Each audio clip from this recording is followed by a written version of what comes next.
It's either that or you can come into my apartment and play bar mitzvah. Speaking of which, the CD's really great. I was actually trying to deconstruct. That they're responsible for such hits as Reeling in the Years, Ricky Don't Lose That Number, and Hey 19. And they're out now with a new album called Two Against Nature, which took them about 19 years or 20 years or so to make. What is up with that? Why did it take you so long? Well, we didn't do much the first 17 and a half years. We were just thinking about it.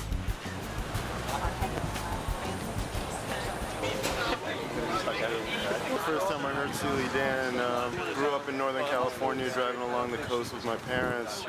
Just hanging out in their pickup truck, driving through the woods in rural Massachusetts, and they popped into tape. I was in the back seat of my mom's car. We were going to school, and the first song I heard was Ricky Don't Lose That Number. First Steely Dan experience, I was 15. I was rummaging through some of my mom's old tapes and happened upon Asia. I was a fan since then. In a bikini by the pool listening to Hey 19 when I was 16. And I didn't get it. Feels like I've always been listening to Steely Dan. I was listening to it when I was living on my friend's brown sectional sofa. Which friend? Tina Holt. When I was a little kid, I heard, I think it was The Year of the Cat on my, Actually, my that's father. Al Stewart. No. Year of the Cat. It is. Yeah. When we first heard Steely Dan, we were 17. We went to a concert in Shoreline Amphitheater. So you heard them live then? Yeah. What do you remember? I remember, you tell them. The whole audience is going like this. It was great. Yeah.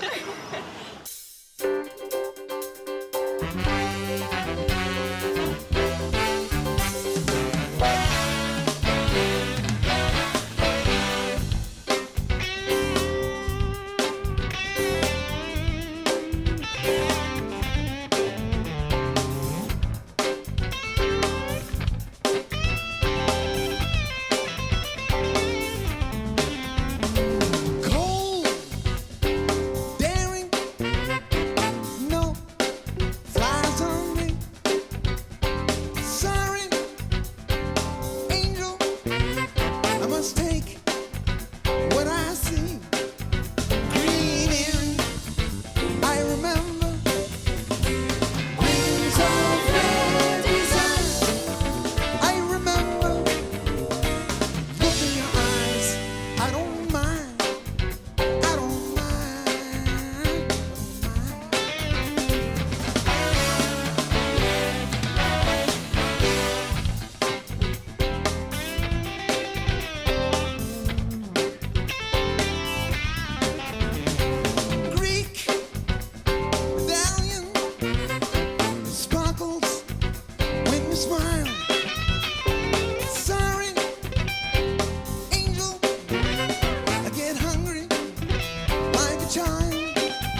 green earring.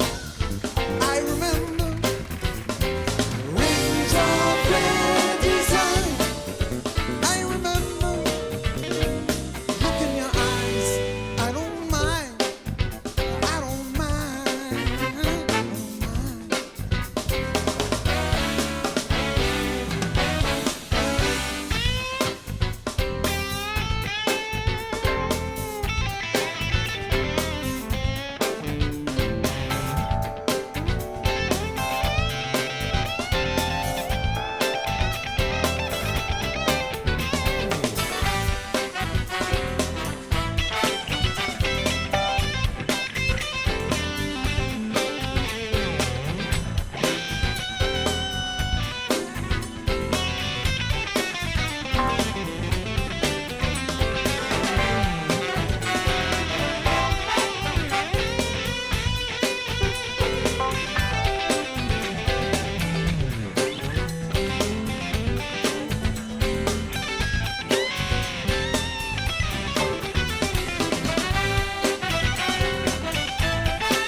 Thank you very much. Green earrings, thank you. Appreciate it.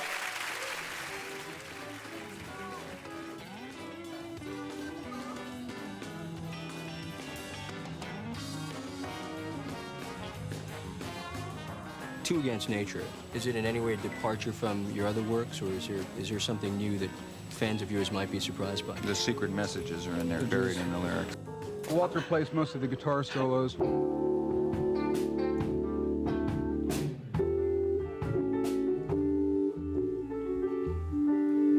You're just playing through it too, then. Yeah, I'm just playing through it. Well, we'll just hold it so Ricky can go right through it. I guess I was 9 years old or 10 years old, and I was given my grandmother's radio and got to listen to, tune in rock and roll stations, which included all kinds of weird New Orleans stuff and doo-wop stuff and jazz. It was so exciting. Yeah, it was so incredibly exciting, and it also had a sound to it, an incredible, ambience that, obviously were parts of whole styles and musical traditions that I knew nothing about. Full of emotion.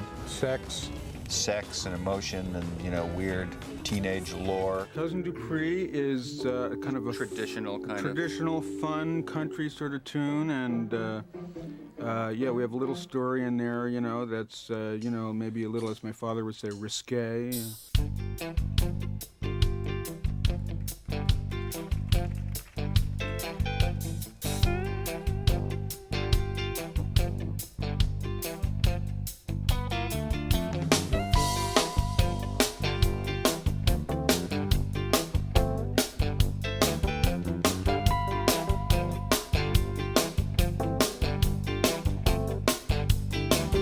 Well, I kicked around a lot since high school. Worked a lot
Thank you very much, Cousin Dupree. Little rural narrative. Why do you think relatively few artists introduce humor to their songs? No sense of humor. Did you, when you came together for this album, did you bring your wealth of knowledge from your previous work, or do you feel that you had evolved as musicians and you wanted to try something new, completely new? Did we learn anything from that other stuff? I think we probably did, but we forgot a lot of it as we were going along. So which of the previous albums do you regard with personal most satisfaction, and why? I think Kind of Blue was my favorite. Okay, this is something, an idea, the long cherished idea of Donald and mine, that we would have our own public access TV show. Good. Great. And then they're going to bring in some kind of... You want to tell the band that we're not going to be playing anymore today? No, we are. We're going to do this really quick. Hi, we're back again, and this is my friend Donald Fagen. And this is Walter Becker, and we're here with one of the musicians in our band this year. Which camera should I be looking in? Miss Vicky Cave. Glad to have you with us, Vicky. It's good to be here. Now, tell me, how did you get in a situation like this? In a situation like this, you asked me to come in the room. Well, I meant more generally speaking, you know. Generally, like... What were you doing right before you were in our band? Right before I was in your band, I was, and still am doing cabaret. Cabaret. I actually knew that, but for the sake of the show, I wanted to just ask the question. Yeah. All right, get out of here, okay? And Thanks, send guys. someone else in, okay? Yeah, really. Send Carolyn in, I actually, will because... send Carolyn in. It should be far more interesting than I was. Okay.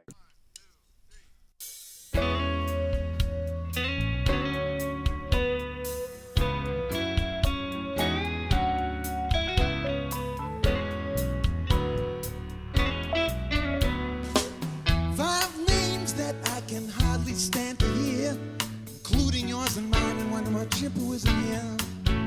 I can see the ladies talking, how the times are getting hard, and that Fiescom excavation on Magnolia Boulevard. Yes, I'm going insane. You know I'm laughing at the frozen rain, and I'm so alone. Honey, when they gonna send me home? Bicycles and a pina colada, my friend, stopping on the avenue by Radio City Ring. Transistor and a large sum of money to spend. You fella, you tearing up the street. Wear that white tuxedo, how you gonna beat the heat? Do you take me for a fool? You think that I don't see? Ditch out in the valley that they're digging just for me. I'm going insane, laughing at the frozen rain. I'm so alone. Honey, when they gonna send me home? Best fingers in a pina colada, my friend, stopping on the avenue by Radio City Ring. Transistor and a large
Thank you. A Bad Sneaker. That's a real New York sort of number. Kind of a local deal.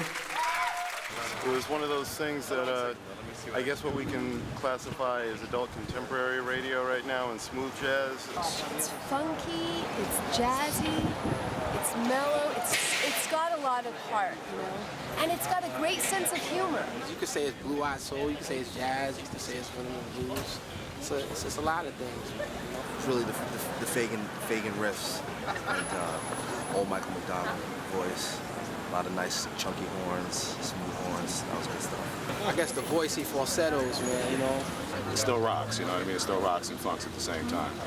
But I rank Steely Dan right up there with Madonna and Bach. It's some of my favorite music. And ironically, I just came back from a film festival out in the mountains. I rented a car. Of course, there's no CD player. So I stopped in the gas station, and what do I pick up? Steely Dan's Greatest Hits. It's just kind of like that chill-out music that just gives you the kind of that laid-back mood. It's always been it's been kind of timeless. It's fun. It's about fun, and just sticks. Did they play Woodstock '94? No. No, they didn't.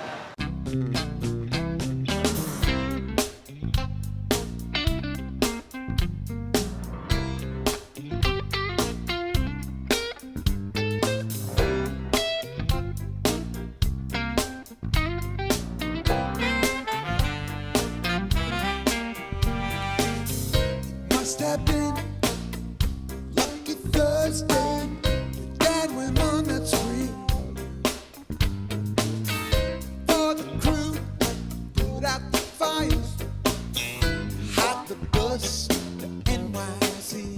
Down in Tampa, future desperate and dark. Now you're the one to wait for Gramercy Park. Who makes the morning fabulous?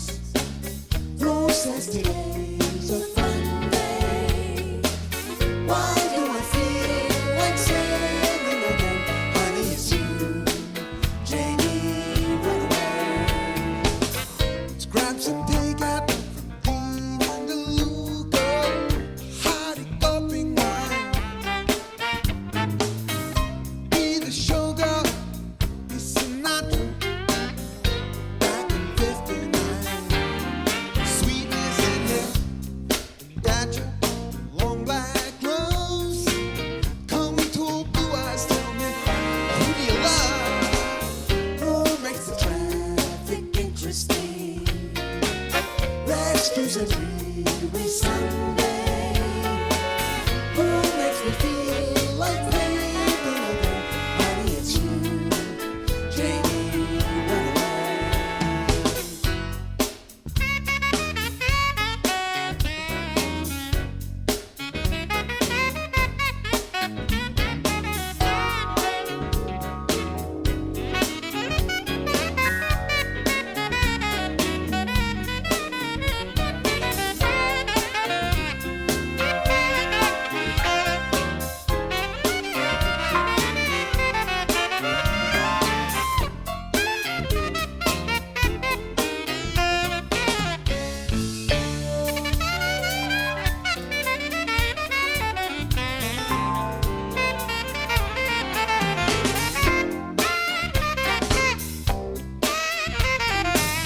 Let's plan a weekend alone together at the Pinky's place. Sugar Shack, Pennsylvania. Or would that be a fairy case? Hey, red blazer, it's nice inside. Guess who's coming along with the ride? Who has a friend named Melanie? Who's not afraid to try new things? Who gets to spend her birthday in Spain? Possibly you, Janie, run away. Who makes the morning fabulous? Rescues a dreary Sunday. Who gets to spend her birthday in Spain? Possibly you, Janie, run away.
She plays like a Roman with her eyes on fire.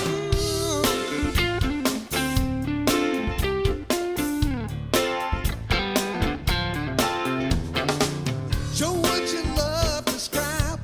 She'll never say no. Shine up the battle apple, we'll shake them all down tonight. We're gonna miss in the street, strike at the stroke of midnight, dance on the bones till the girls say when. Pick up what's left by day, Josie comes home. Josie comes home so bad. She's the best friend we ever had. She's the wrong way, not one. She plays like a woman with her eyes on fire.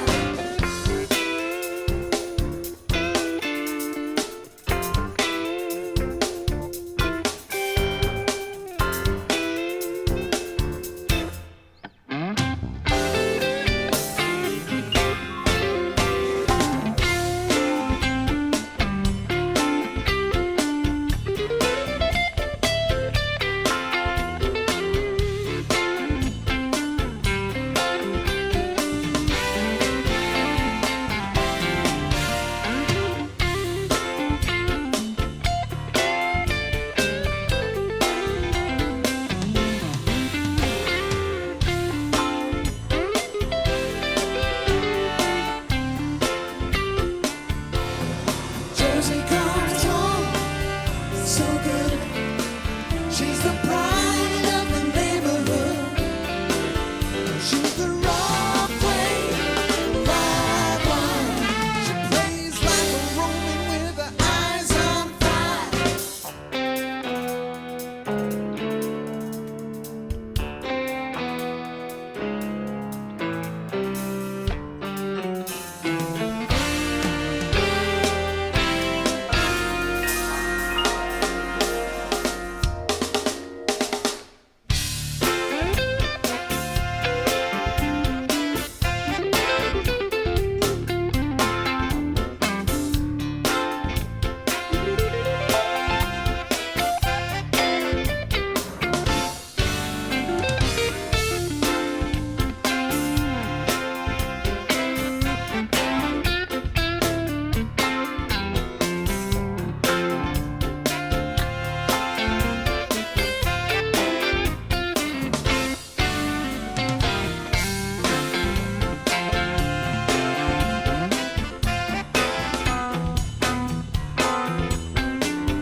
Thanks very much, Josie. Thank you. Thanks very much. But is the relationship between you and your instrument one just because it's like say you have an expensive bass and a much less expensive? Do you feel like more intimate with the more expensive one? Well, you should, but there's no, it could be, you can have like a plywood bass and it sounds great, but hopefully the more expensive instrument would be the better one. So but you could call it the relations of production, really. In a certain Well, sense. let's look at it this way. Suppose the bass was a hooker, right? Let's say you got $1,000 a night hooker versus a $100 a night hooker, right? Right. The $100 a night hooker has what? A heart of gold, right? So That's which true. one? Which one? Which one do you take home, the mother? Speaking of mother, let's look at it from a Freudian angle for a second.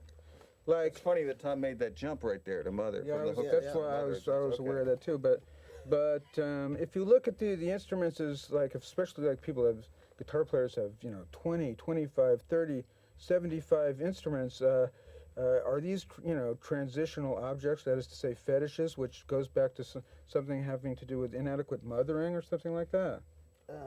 Can you repeat that? No. Okay. You lost I mean, me. in sort of the Winnicott sense of transition. Yeah, let's look at it object relations. Object relations sense. for He's a coming second. from an object relations perspective what I'm on saying? this, In other words, rather than say, you know how when you're young and like so kids will have their blankie or their teddy bear or I mean it's possible that you're an adult but you still have these things that you're attached to in a certain way which make you feel a certain way, you know what I'm saying? The need for the binky. binky, right? That's the perfect example, the right? need for the binky. So is that nice ESP bass with the quilted maple top there? Is that a binky? Is that the binky question? number one. Binky number one. That's correct. Cool.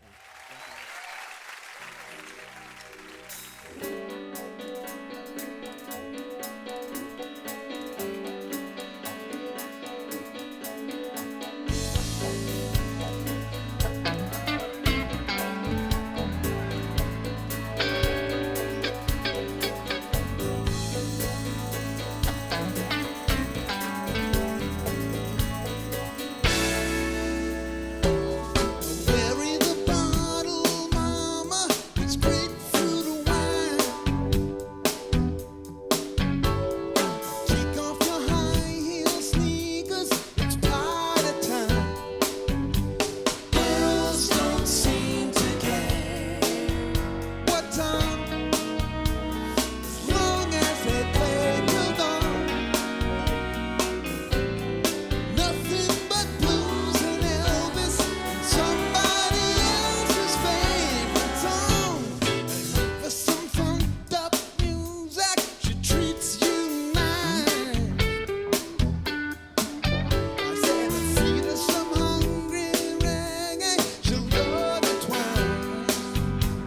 Girls don't seem to care tonight, as long as the mood is right. No static at all. Yeah, no static at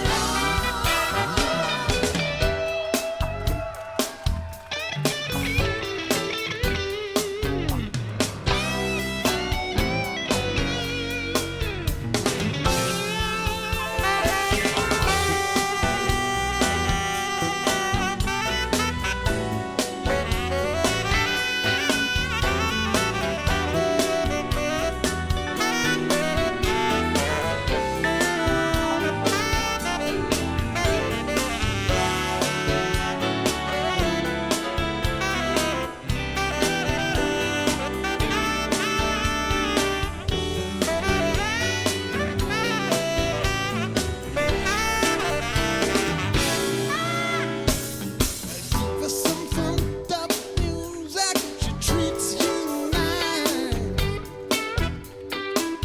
I said, feed her some hungry reggae, she'll love it twice. Girls don't seem to care tonight, long as the mood is right. No static at all, no static at all.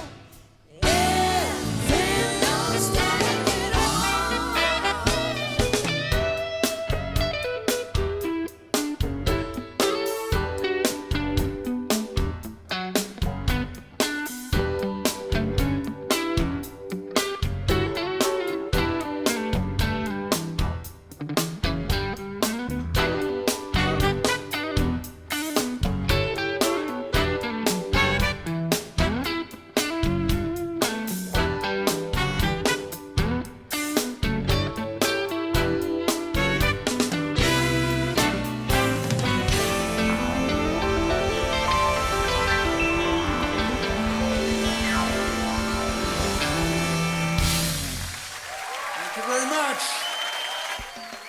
I was a nerd essentially, somewhere between a nerd and a schmendrick. You know, I was sort of didn't fit in on any level, sort of really. Also, I liked jazz when I was pretty young. My father had bought a hi-fi sometime around 1958 or 59, and he had like 3 or 4 records, and one of them happened to be a Dave Brubeck record, and there was just these long, beautiful Paul Desmond solos on this thing. That's how I started listening into jazz. I mean, the two of them, they are such jazz buffs. It's ridiculous. And the irony is that a lot of guys who are hardcore jazz musicians sometimes dream of being like heavy rock and rollers. And in this way, these guys who are whatever, rock, pop, soul, they dream of being in a dingy basement playing an upright piano and like, you know, Wes Montgomery kind of guitar. So they just put together everything that they loved. Grooves, incredible. Both of them were literature majors or something, so they loved sort of storytelling and sort of jazz-influenced harmonies. It seems to me that they're doing is basically just writing from their heart and what they actually feel. Because it covers, as far as I'm concerned, so many different areas. You know, there's a bit of R&B, there's a bit of jazz in terms of a lot of the chord progressions and the way they kind of glue them together. But then they'll turn around and do a blues.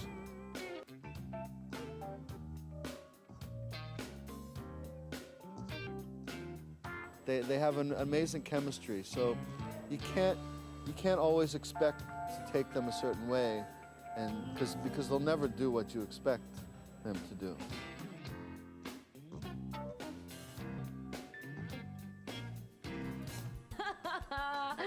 Donald reminds me of my dad. I find them both easy to be around, but I get that Donald's shy and, like my father, very witty and very at home in his work, you know, very just made of music through and through, both of them.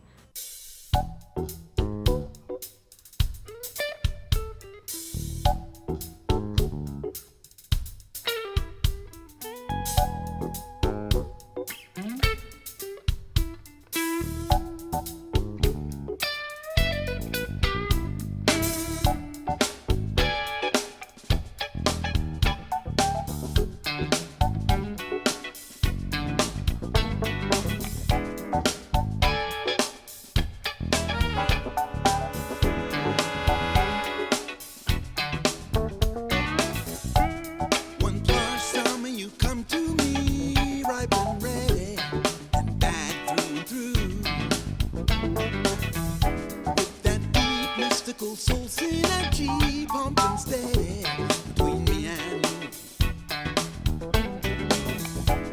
Loving all the beautiful work we've done, count me up, and it's barely July. If we keep on bopping until Labor Day, little Miss Abby, bye-bye. What will it be? Some soothing herb tea that might be just the thing. Say we spike it with diluting, or else maybe tonight a hand of solid ale. Flame is the game we call gaslighting Abby. It's a luscious invention for three. When summer by the sea,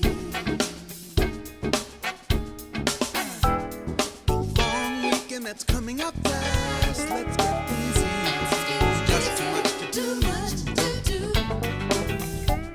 That black mini looks just like the one she's been missing. Feels good on you, good on you. There's a few items we need in town. I love you, girl. Let's go, time to waste. Such as fresh cable and 15-watt bulbs. 15-watt bulbs. It's a big old place, big old place. Let's keep it light. We'll do a fright night with bud and everything. Some funky laughter from the kitchen. And nice relaxing hand of solid ale. Flame is the game we call gaslighting Abby. It's a luscious invention for three. When summer by the sea, you can choose the music. I'll set up my gear. Later on we'll chill and watch the fireworks from here.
of the songs are more stories. Personal. Yeah. You know, Stories. than they've been, not that they haven't been before, but I think like a lot of the older lyrics are about like sex and drugs.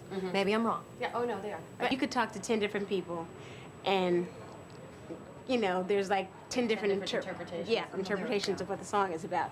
So I figured that maybe there's codes in the songs. It's the only one you've got. You might use it if you feel better when you get home. I always wondered, what does that mean? What are they talking about? For me, when I hear the lyrics, I don't usually laugh. Sometimes there's like a small weeping. And somebody said that they were aliens that were, or they were beamed up by aliens. That's why they have such good music and stuff like that. No, it's very possible. Elusiveness. See, I always thought being like a backup singer, if, you know, we all did this full time, we definitely have to be in the CIA because this is the best cover you could ever dream of. You know? Exactly. And there's just so much downtime on the road. I'm not smart enough. We're all smart enough.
Black Friday.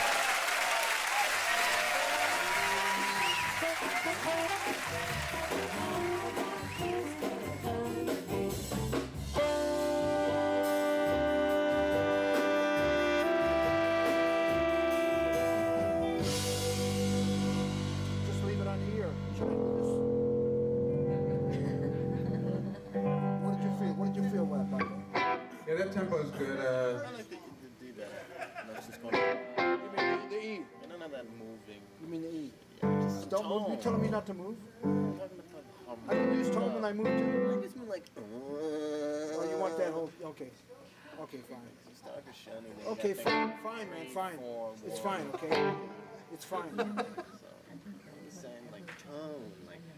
Cornelius was talking about the fact that he plays in the subway regularly to get a certain feeling. So you think that's valuable? Yes, Cornelius has got some weird thing with the subways. Okay, fine, I won't move, okay? Doing some interviews here. Gentlemen. Okay. What about us? Aren't you going to say hello to us? Well, I just meant in a general way, you know. Cornelius Bumpus. Are we rolling? Always. We're always rolling. Now there seems to be, you know, sort of a, I don't know how to say it, a kind of a how would you describe it, between Cornelius and some of the other band members, and maybe even between Cornelius and us, a kind of, I don't know, tension, or maybe not a real tension, it's sort of a faux tension. It's really. sort of a gruff repartee, I would describe it. You right. know? It's kind of, it's kind of like a camaraderie. I think we have to go back to in time. Yes. To if we're really going to shed any light on this, what was your first, Cornelius? What was your first professional engagement as a musician? This is from the tension thing back to the first gig. Yeah. Well, we're going to be jumping around in time. Don't let that bother you. I got you. Okay. It's just like a film. They can do that. You see, know? modern know psychoanalytic theory posits the notion that many of the keys to present-day situations are to be discovered in the past. My first gig. Exhaustive analysis of the events. And perhaps even going back as far as childhood. And that we don't have time to do here now. And that the unconscious always says yes. So be aware of that while you're you know, digging. Can I go now? Okay.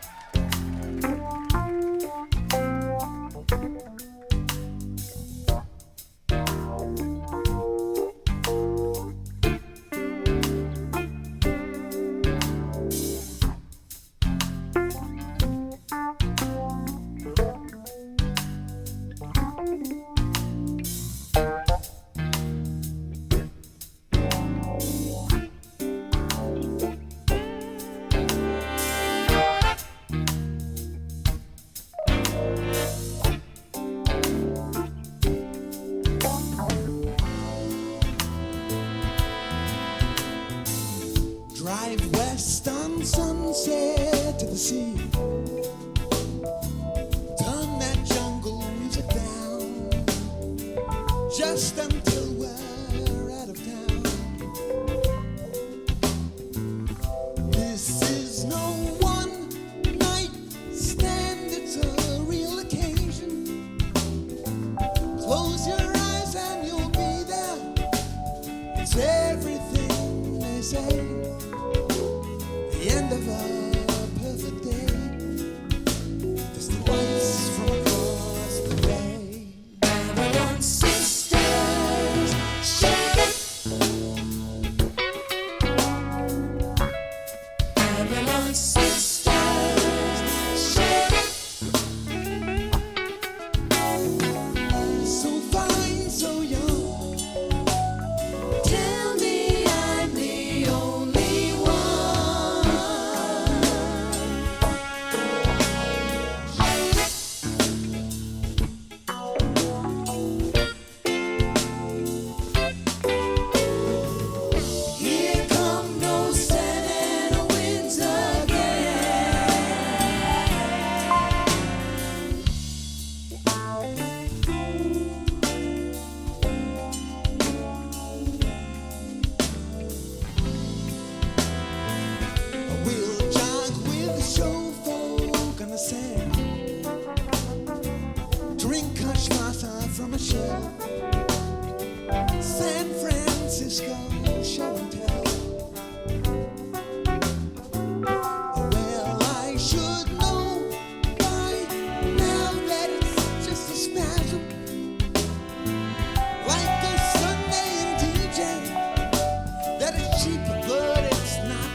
shake it, baby. You gotta shake it, baby. You gotta shake it.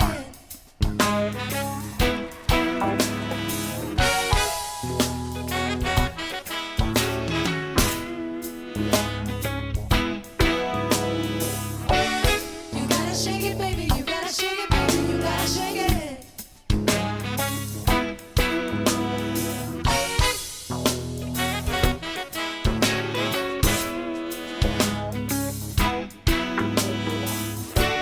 You gotta shake it, baby. You gotta shake it, baby. You gotta shake it.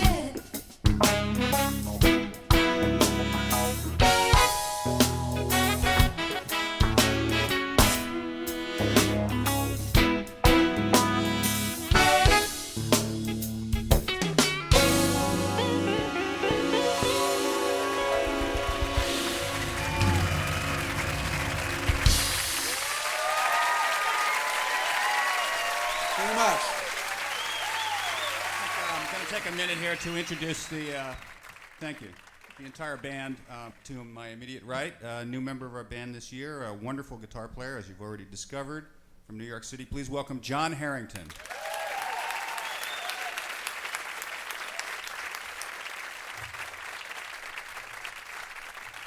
Behind John on the horn riser tonight, a wonderful musician, wonderful guy, and a veteran of many of our bands and many other famous bands of the 70s. Please welcome Cornelius Bumpus. Next to Cornelius, a player that solos are featured on our new record, Two Against Nature. Please welcome Chris Potter. Playing the trumpet tonight. Great musician, great trumpet player, great arranger. Please welcome Michael Lenhart. And trombone, another wonderful player who's all over our new record and going to be touring with us this summer. Please welcome Jim Pugh. Moving over into the rhythm section, our drummer featured on that last number and indeed throughout the evening. Very happy to be playing tonight with Mr. Ricky Lawson.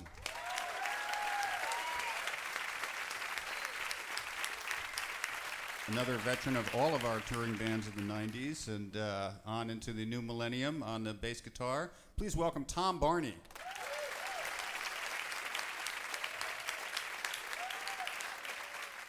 Currently seated at the Fender Rhodes piano, a new member of our touring ensemble and also our recording group. Please welcome Ted Baker.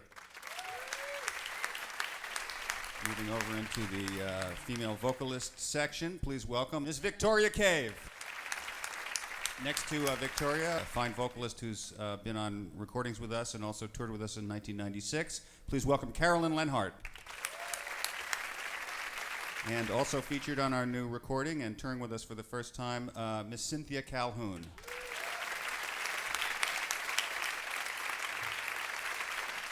As far as Two Against Nature, I think the whole concept of it. This is my Oh, yeah, this she is had my good take theory on it. for this, too. No, but I think it's all about like different people with alternative lifestyles. It's like, like Cousin Dupree is like, that's not a norm. That's not every day, but it's, it's just, it's not, I'm saying these are not like their experiences, but I'm sure they read and they know and they all of this stuff. And if they're true stories, like Shame is like, it's like my life story. But, but, but that's just my take on it. Okay. Unlike a lot of artists that are out there, Donald and Walter have a really good idea of what it is that they want. You'd be surprised at the artists that are out there that really don't have a clue. These guys know what they want. They understand what a groove is about, placement of a beat. I mean, they're very complete musicians and artists in general, and that's a rare thing. Well, it's probably the most musical gig I've ever done. Those guys are like hand in glove, truly complement one another's personalities. Donald and Walter are the type of cats that they want you to bring what it is that you do to the table as well, to enhance whatever the songs are and what the music is about. And that, that I really enjoy about them. The way we actually ended up playing it was more, it wasn't really doing the ba-da-da-da, it's more just hanging on the chords, right? you can try, you know, kind of a break, Ricky, or whatever you want there. You know, just whatever feels good.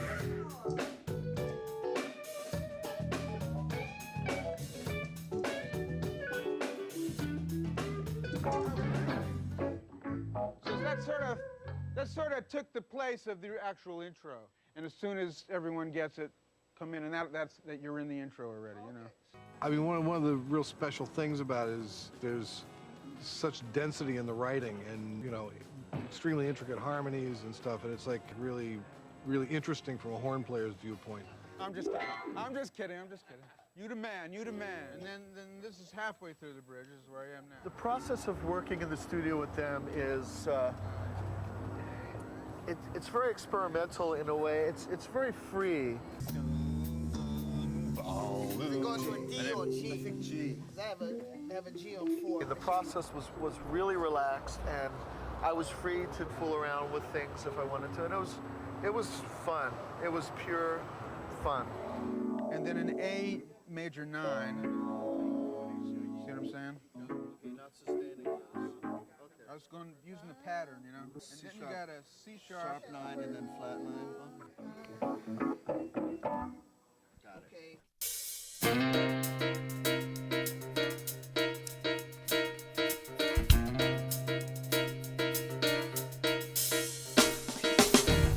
While the music played, you walked by candlelight.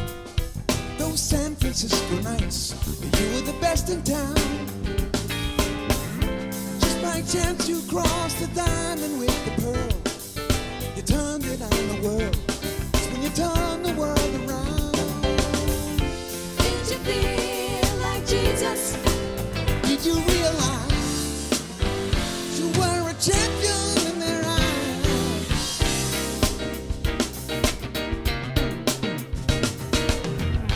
On the hill the stuff was laced with kerosene, but yours was kitchen clean.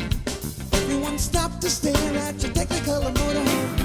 Every A-frame had your number on the wall. You must have had it all. Put an alley on it there and you go it alone. Could you live forever? Could you see the day? You feel your whole world fall apart and fade away. Get along, get Charlemagne. Get along, get Charlemagne.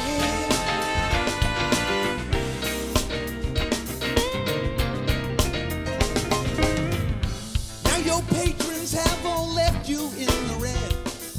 Your low-rent friends are dead. This life can be very strange. All those day-glow freaks who used to paint the face, they've joined the human race. Some things will never change. Son, you were mistaken. You are obsolete. Get all the white man on the street. Get along, get Charlemagne. Get along, get Charlemagne.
much. Here's one, it's question 25 that Ricky spotted one here. What is the Steely Dan policy about intra-band dating? As opposed to contraband dating. Yeah, or extra-band dating. Extra-band dating is out. And didn't we have intra-band a, dating is No in. dating any extra bands. we had a little memo about that on the website. I Yes, you believe, did. I've seen it. in '96. Yeah, it's under the. I think we called it the New Chivalry, and it was essentially a attempt to reinvigorate put some romance back in the touring process for us mostly. There were some some disciplinary measures in case some of the other band members, just crossed the line, We didn't want anyone making eye contact with. No eye contact with the background singers, that kind of thing. Background singers and stuff like that. I don't think they were like to speak to them either. Well, certainly not.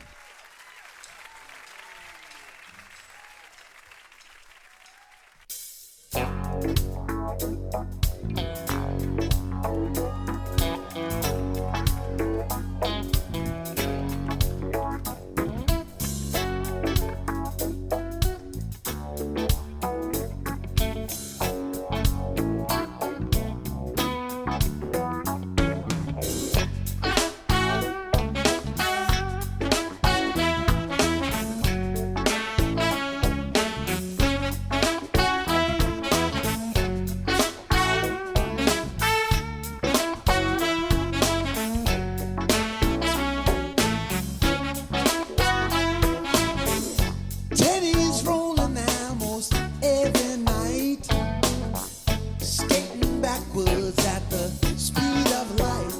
He's changed in 1,000 little ways. He's changed.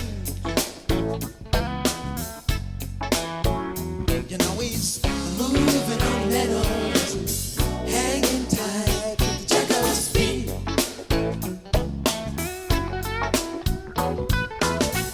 Sheena's party, there's a case in point. Right winger who he is, Sean Stunk. Up the joint, he's gone. He walks through the old routines, but he's gone. Guaranteed, he may be sitting in the kitchen, but it's stepping out with the jack of his feet.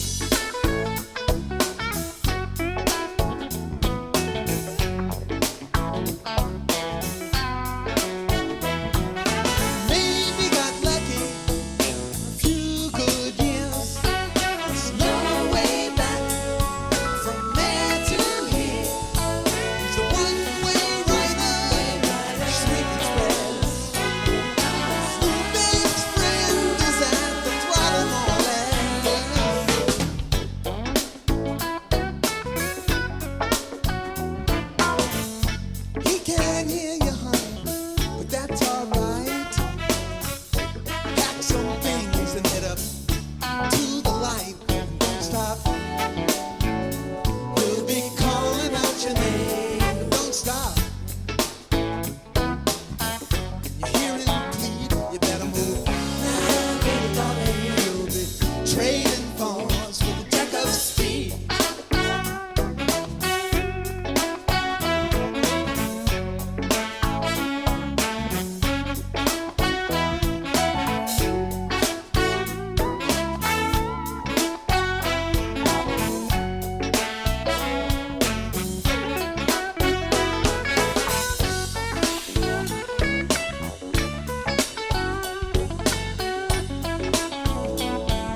Okay, Pete.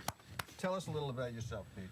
Now, let me just say, Pete is not. We've had musicians in our band so far. Pete is not actually a musician in our band, but he has a very special relationship to the band. So, okay, go ahead. What's my relationship anyway? I never figured that out. Well, that's why we're here. Okay. What would you like to know? Tell us a little about yourself. You know. How old are you? I'm 41 years old. Okay. And you're from? I'm from Long Island. Where in Long Island? Oceanside. Oceanside. Well, some of Oceanside's nice. Yeah, it's pretty good. And I like riding my bike. I like jogging. Right. I like watching baseball, and I like listening to Steely Dan records. And when did you start listening to Steely Dan records? When I was about 16. 16, so that's was that's about, a little early, isn't it?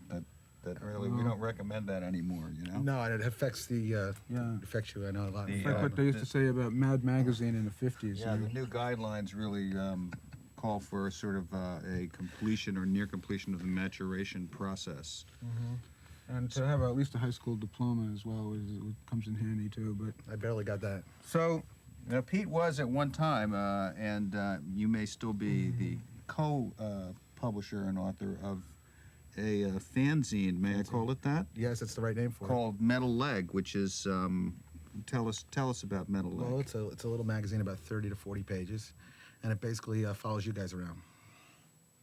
That's right, and it's got articles and it's got pictures, photos and false rumors, all manner of information in there. And not only that, it also has articles about people that we've worked with, or people that we've known, or people that. It's like the minute they work with you guys, they're in the Metal Leg. They're in the magazine. Right, or influential at one time or another, and that sort of thing. And in many cases, I've read articles in Metal Leg magazine and found out I know more about those people than I ever knew before after reading the piece. Yeah, well, it's probably good for you guys to get to know your players. Now, you also have another job. That happens to me. You have another job. This is really a moonlighting thing. You have another job, right? Yeah, I'm a music booking agent. Yes. And I owe that to you guys for getting me into music. That's why I'm doing that as a profession, and totally influenced by your music. That's kind of a shit business, though. I think you'd be sort of angry at us. No, actually, no. I'm very happy because it's a good business. You have to deal with a lot of sleeves. No, I don't book that many national acts. I'm okay. Just local bands. Now, let's say you book a band for your club, right? Mm-hmm. And you've booked 5 guys or something, and they show up and there's only 4 guys, or there's 5 guys but not one of the guys that you thought you were booking, right. Or there's some other sort of discrepancy, right. Some sort of irregularity right. that you weren't expecting in the gig, and which can be traced back directly to the musicians. Mm-hmm. Is that when? I mean, how do you handle a situation like that? I just take the money out of their pocket and put it in mine. Yeah, so you get back at them through the pocketbook. Right, it's my. Sort of. You're right, exactly. Their loss is my gain. I say. Now, what's this thing down at? Did you still have that thing going at Le Bar Bat? Yeah, that's Le Bar Bat. It's on 57th Street. It's the former home of Media Sound Recording Studio, which I don't know if you ever recorded there or not. Is that where they had a church there? Right, it was a church. It was the Manhattan Baptist Church before that. Then it was Media Sound, and now it's a nightclub, and that's where I book. I'm the exclusive booking agency. Right. And the name of my company is called Razor Boy Music because I had to name it after one of your songs because I owe to you. And is it true you book a lot of people who are alumni of our band or who have played? a lot of people that have played on your records and that play with you now will play there often. Mm-hmm. And the minute they, I mean, we have a great time there. It's a great club. And among those, there's also a band called the Steely Damned. I believe, yeah, the Dynamite. There. Yeah, the Steely Damned from San Diego. San Diego. Yeah, they're real good. Yeah, they're pretty good. Now, what are they like? What are the guys in the Steely Dan like? Are they nice guys? Oh, they're very cool. I mean, they're just big fans, of the music, and they play it real true to the records, which I see when you guys do it, you kind of like to change it up a little bit. Yeah, they kind of do it just like the records, right? Mm-hmm. Now, among these musicians who are alumni of our band, have you noticed, are any of those guys mad at us? I better not say that. There are definitely some people mad at you, but I'm not going to say anything about that. Well, maybe without naming the individuals involved. No, because we understand. I wouldn't want you to become you have to understand embroiled, because I understand your situation in this. Right. So without in any way asking you anything that would help, that would identify any of these people, let's just take musician A who's mad at us. Forget about what instrument he plays. Forget about any identifying characteristics or name or anything like that. Why is he mad at us? Because you stopped using him. because we stopped using them. Them. On records or on Both concerts? records and concerts. Because we stopped hiring them altogether. That's right. Now, and so what is there? How do they interpret that fact? What do they think about that? We stopped hiring them because. Just because you guys messed up. It was just a mistake? It was a mistake. But what does person A, who is mad at us, why does person A imagine what they think we were thinking? They probably didn't cut it. Oh, I see. So they're taking it sort of as a Personal, personal right. criticism Mhm. of their playing. Right. Pretty much.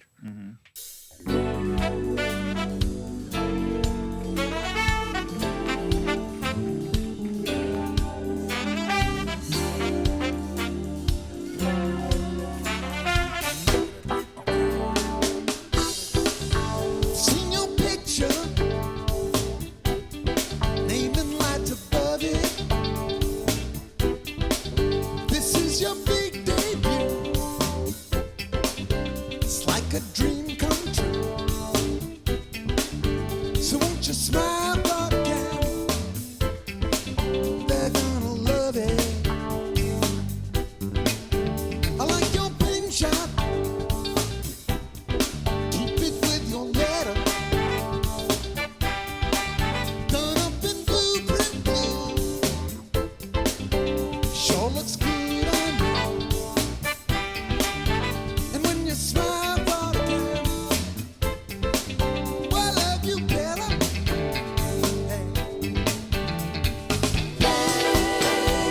Come back to you. Come back to you. Shine up bright, you see it all in 3D. Falling new there.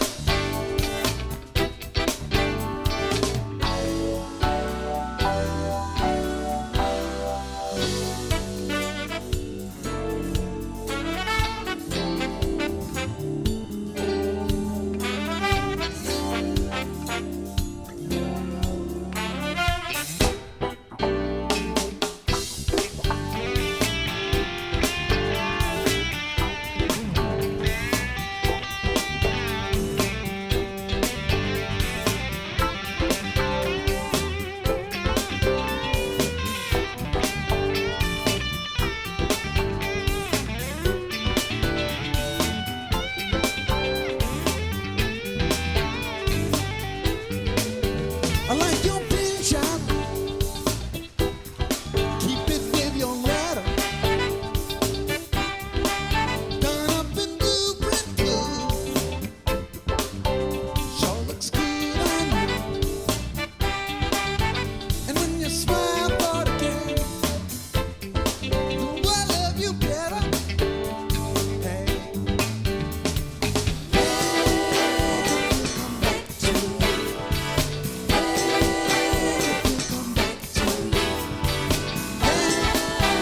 Shine up bright, you see it all in 3D.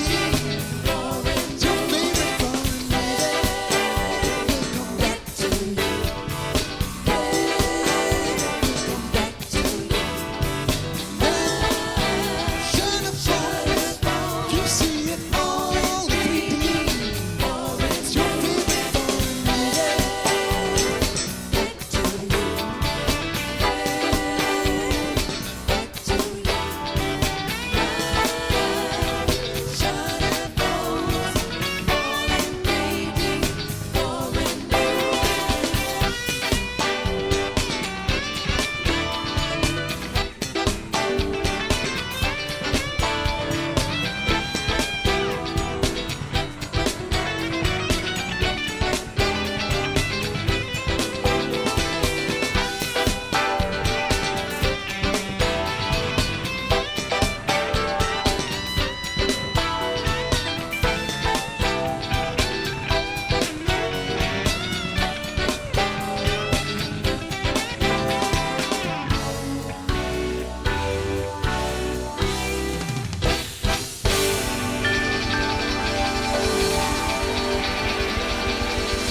Very much.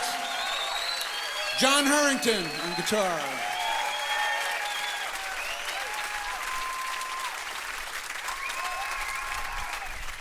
right now, and person B who's mad at us, another musician, completely different musician who's mad at us, is angry at us because you don't know what you want. Because we don't know what we want. No.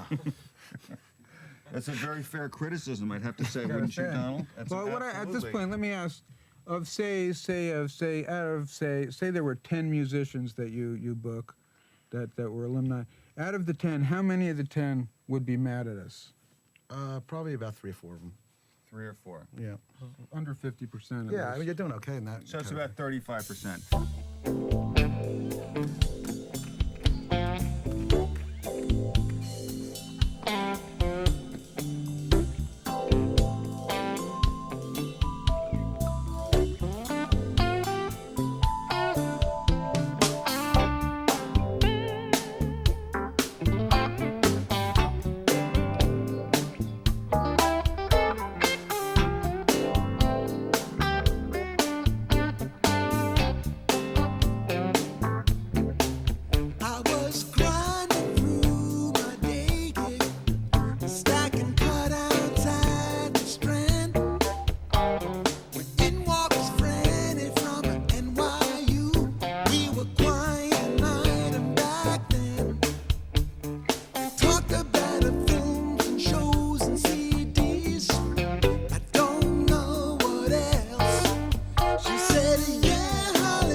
back to this thing with because I think it's sort of interesting, the guys that are men. So here's a band that you've hired, there's say 7 or 8 guys in the band, right? 35% of them. 35% of them, you know, so upset. 3 or 4 guys in a typical band. But you're sort of is mad at us. You're using. They're coming in, and they're coming into the gig now, and now they've got to play all our songs because that's what you hired them for, right? When we find the guys that are playing that are mad at you, we try to play your music between the sets to get them even more pissed off. Get them with the theory that will goose them on to an even better performance. You see, that's exactly what we think. That's what we do. That's what we think. That's why they're mad at us. That's what it is. You know? See?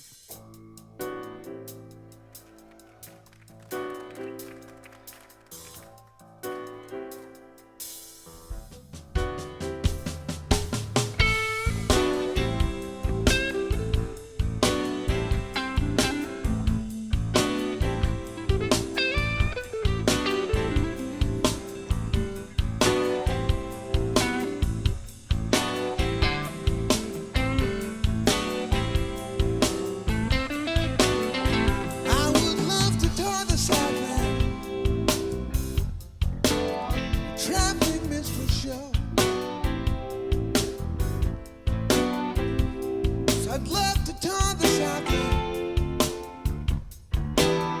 traveling minstrel show. Yes, I'm dying to be a star, make them laugh. Sounds just like a record on phonograph. Those days are gone forever, over a long time ago.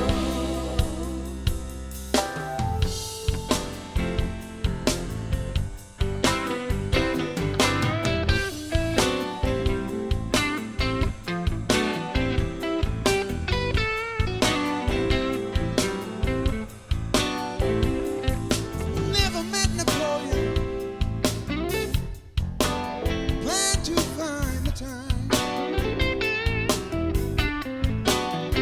I have never met Napoleon, plan to find the time. 'Cause he looks so fine upon that hill. Tell me he was lonely. Lonely still, those days are gone forever, over a long time ago.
I stepped up on the platform, man gave me the news. He said, "You must be joking, son. Where did you get those shoes? Did you get those shoes? Where did you get those shoes? Where did you get those shoes?" I see him on TV, movie show. Say the times are changing, but I just don't know. These things are gone forever, over a long time ago.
Thanks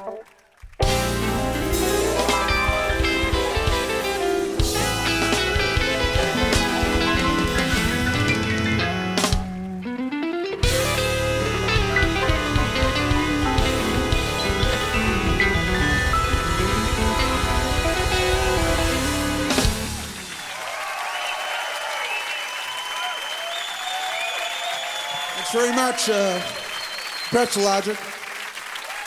Things can be really exciting, but you have to work at it to make every day, interesting in a way.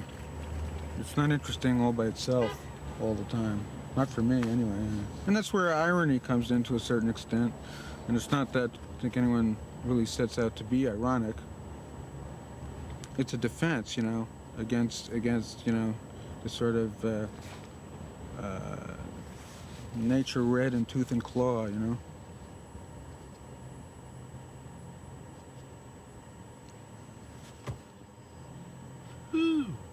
Is there anything to drink in this car? Yeah, really. Yeah, especially after that sentence. Yeah. Any sentence that ends with the word claw and then a quotation mark. Is there water or something? Yeah.